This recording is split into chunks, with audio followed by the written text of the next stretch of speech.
క్రీస్తునందు ప్రియా దేవుని బిడ్డలారా, మన యేసుక్రీస్తు యొక్క పుణ్యనామంలో మీ అందరికీ వందనాలు తెలియజేస్తున్నాను.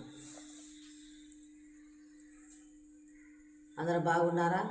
దేవుని నామంలో మన కుటుంబాలంతా కూడా దేవుని చేత కట్టబడినవి కనుక మనం ఆయన వైపు చూసినప్పుడు ఆయన మన వైపు చూసి మన యొక్క కుటుంబాలను వర్ధిల్లింపు చేసేవాడు ఆ కరుణామయుడు మాత్రమే.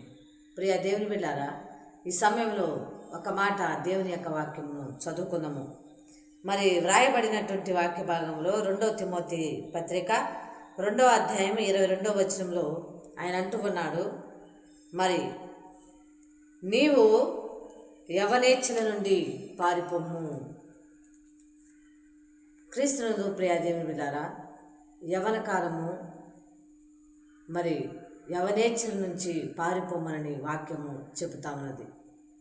ఈనాడు చూసినట్లయితే యవనులు మరి వారు ఈ లోకమును చూసి నేత్రాలు మిరిమిట్లు గొలిపే ఈ యొక్క చిత్ర దృశ్యాలు కనపడుతూ ఉన్నాయి కనుక వారు త్రొట్టెలు పడుతూ ఉన్నారు.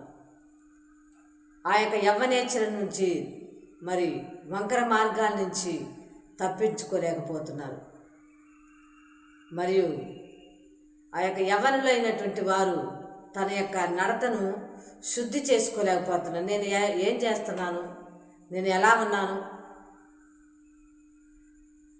మరి నేను ఇలాగా దేవుని వైపు చూస్తూ ఉన్నాను అనని గ్రహించలేకపోతూ ఉన్నారు. ప్రియ దేవుని బిడ్డారా, కనుకనే ఈ యొక్క తిమోతి యవన కాలంలో ఉన్నటువంటి యొక్క తిమోతి మరి ఆయన చెబుతా ఉన్నాడు. ఆయన యవనుడు కానీ యవన కాలంలో ప్రభు యొక్క సిలువను మోస్తూ ఉన్నటువంటి సిలువ సువార్తను ప్రకటిస్తున్నటువంటి తిమోతి మరి చెబుతూ ఉన్నాడు యవనుడికి. మరి ఈ యొక్క సమయంలో ఏమని చెబుతున్నాడంటే మరి యవనేచ్ఛల నుండి పారిపోమ్ము అనని. యవన కాలం భయంకరమైంది కనుక యవన కాలమే తొట్టెలు పడేది. యవన కాలమే మరి హృదయం పాడైపోయేది. మరి యవన కాలమే ఈనాడు చూసినట్లయితే ప్రియా దేవుని బిడ్డారా, వృద్ధాప్యం రాకమునిపే యవన కాలంలోనే భార్యాబిడ్డలను తల్లిదండ్రులు విడిచి మరి చనిపోవటం జరుగుతూ ఉన్నది. ప్రియా దేవుని బిడ్డారా, యవన కాలం బహు భయంకరమైందని వాక్యం చెప్తా ఉన్నది. మరి యవన కాలంలో ఉన్నారా మీరు? యవన కాలంలో ఉన్నటువంటి మీరు ఎలాగ ఉన్నారు? ఇలాగా మరి దేవుని వాక్యాన్ని మరి చూసి నడుస్తూ ఉన్నారా? మరి యవనులైనటువంటి దానియేలు వారి యొక్క స్నేహితులు వీరిద్దరు కూడా మరి నలుగురు కూడా దేవుని యొక్క సువార్తను ఆనాడే మరి రాకడ సమయం గురించి మరి రాకడ దినాల గురించి ప్రకటించిన వారుగా బబులోని యొక్క దేశంలో కనపడుతూ ఉన్నారు.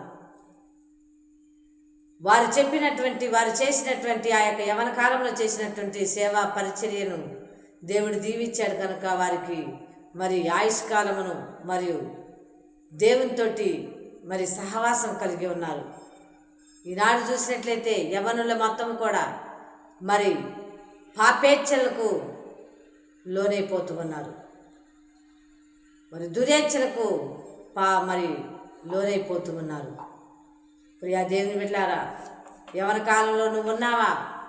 దేవుడు పిలుస్తూ ఉన్నాడు. దాని ఎలువలే నువ్వు సంఘంలో, సమాజంలో, కుటుంబంలో ఉండాలని. యవనుడైనటువంటి మరి ఒక అతను మరి ఎరుకో నుండి దిగి వచ్చుచున్నప్పుడు దొంగల చేత కొట్టబడి కొరప్రాణంతో విడవబడినట్టుగా కనపడుతూ ఉన్నాడు.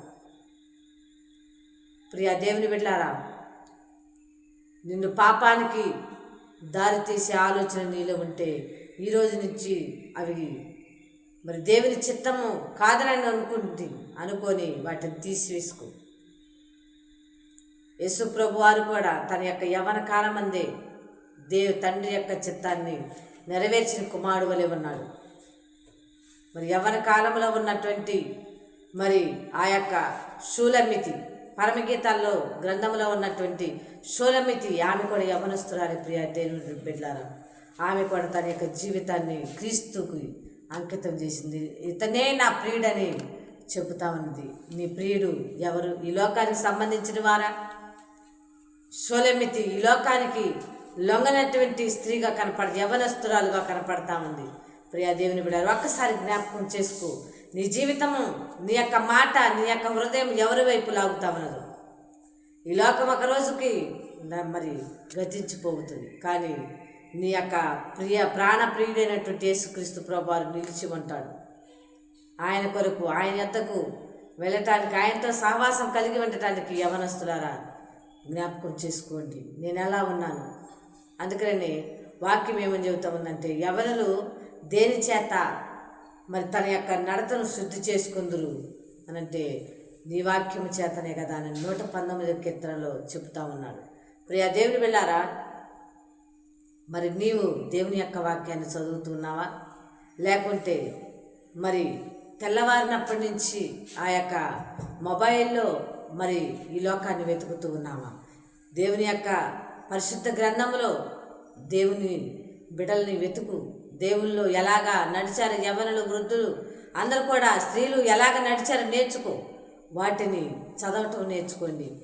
మరి ప్రియా దేవుని బిడ్డలారా, ఒక్కసారి జ్ఞాపకం చేసుకోండి, నీ యొక్క జీవితం ఎలాగా కాలిపోతూ ఉన్నదో, నీ యొక్క జీవితము ఎటువైపు ప్రయాణం చేస్తూ ఉన్నదో. యవ్వన కాలంలో ఉన్నటువంటి మరి ఆ యొక్క యాకోబు మరి పారిపోతూ యబ్బోకు రేవు దగ్గర, మరియు ఆయన ఒక మరి అరణ్యంలో ఒక ప్రదేశాన మరి తన యొక్క తలగడ కింద రాయి పెట్టుకొని నిద్రపోయినట్టుగా కనపడతా ఉంది. ప్రియా దేవుని బిడ్డారా, మరి ఆయనకు ఒక దర్శనం కలిగింది. ప్రియా దేవుని బిడ్డారా, నువ్వు మరి కలలుగంటున్నావా దేవుని చిత్తంలో? నీ కొరకు, నీ కుటుంబం కొరకు, నీ యొక్క సంఘం కొరకు, నీ యొక్క దేశం కొరకు. ప్రియా దేవుని బిడ్డారా, ఒకసారి జ్ఞాపకం చేసుకోండి.